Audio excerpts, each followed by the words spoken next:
Hai teman-teman, apakah kamu memiliki seorang pemimpin idola? Siapa pemimpin idolamu? Apa yang telah diperbuatnya sehingga ia dijadikan pemimpin idolamu? Ayo kita belajar subtema 2, pemimpin idola, kelas 6, tema 7, kepemimpinan. Yuk belajar bersama. Ayo membaca. Kita mengidolakan seorang pemimpin karena kita tahu mereka bekerja untuk kepentingan rakyatnya.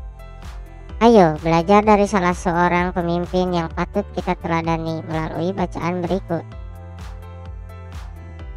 Pamanku, lurah idola. Ini cerita tentang pamanku, Badi namanya. Ia seorang lurah di desanya. Warga biasa memanggilnya dengan sebutan Pak Lurah. Tetapi aku tahu mereka mengenal dekat, hormat, serta sayang kepada beliau. Walaupun menjabat sebagai lurah, pamanku hidup sederhana. Gaji dan fasilitas yang diperolehnya tidak digunakan untuk kepentingan pribadinya. Rumahnya tetap mungil, sederhana, hanya berlantaikan semen. Untuk apa rumah mewah berlantaikan keramik? Yang penting bersih dan nyaman saja. Lantai semen justru terasa lebih dingin kan? Ujarnya ketika aku mengomentari rumahnya. Ternyata dari cerita bibi aku tahu, paman menyisihkan gajinya justru untuk meningkatkan kesejahteraan warganya. Dibangunnya balai belajar sederhana untuk tempat warga belajar membaca. Paman ingin warganya maju. Ia ingin warganya melek informasi. Membaca merupakan salah satu cara untuk membuka pintu informasi. Bergantian dengan bibi, di sore hari, paman mengajar membaca di balai belajar. Ia sabar dan penuh canda, sehingga warga tak sungkan belajar dengannya. Kadang warga seperti lupa bahwa sang guru adalah lurah, pejabat pemerintah desa. Paman sedikit demi sedikit juga menyediakan berbagai buku di balai belajar. Berbagai buku disediakan seperti buku bercocok tanam, pemeliharaan hewan, atau buku pengetahuan umum tersedia di sana. Ia selalu menyisihkan sebagian gajinya untuk membeli buku di pasar buku bekas. Bukan hanya memikirkan kesejahteraan warganya, pamanku juga selalu bermusyawarah dengan warga sebelum menentukan kebijakan.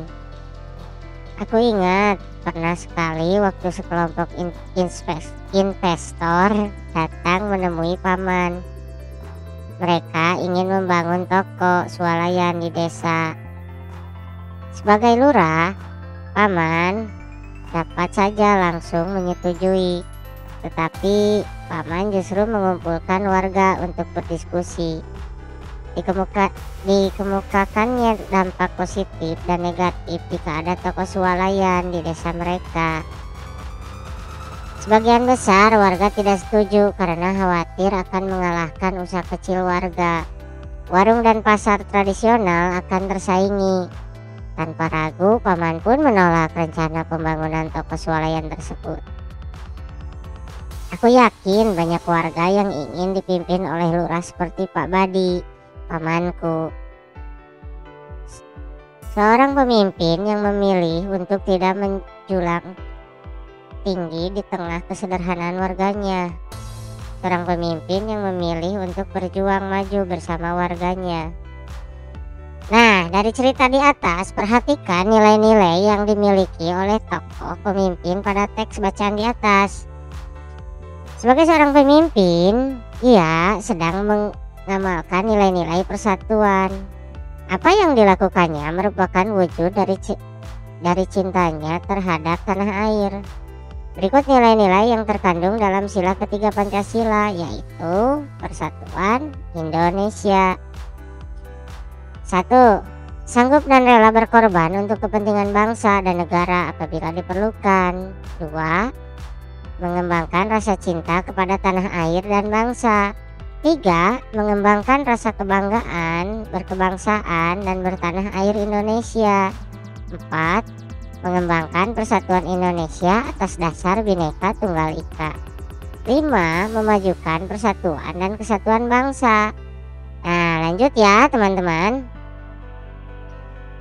Apakah kamu telah menerapkan nilai persatuan? Tulislah contoh penerapan nilai-nilai persatuan saat kamu berada di sekolah.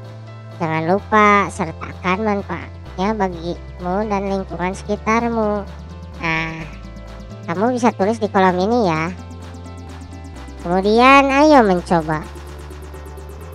Lurah idola, seperti tokoh dalam cerita sebelumnya, memang dicintai masyarakat. Penduduk dengan beragam latar belakang agama, sosial, suku bangsa, dan budaya dapat bersatu karena seorang lurah yang bekerja keras untuk penduduknya. Sebagai pelajar, kamu dapat melakukan kegiatan yang bermanfaat bagi lingkunganmu. Buatlah rencana pidato yang mengajak teman sekolahmu untuk membantu adik kelas atau warga di lingkungan rumah untuk belajar membaca.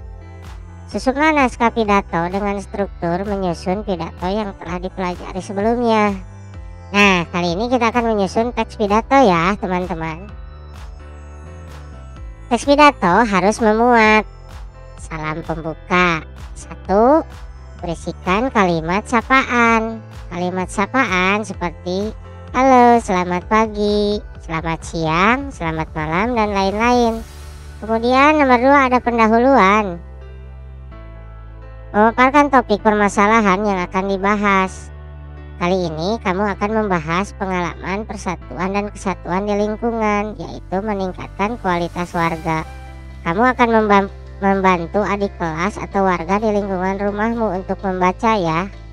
Pendahuluannya seperti apa? Coba. Kemudian yang nomor 3, inti.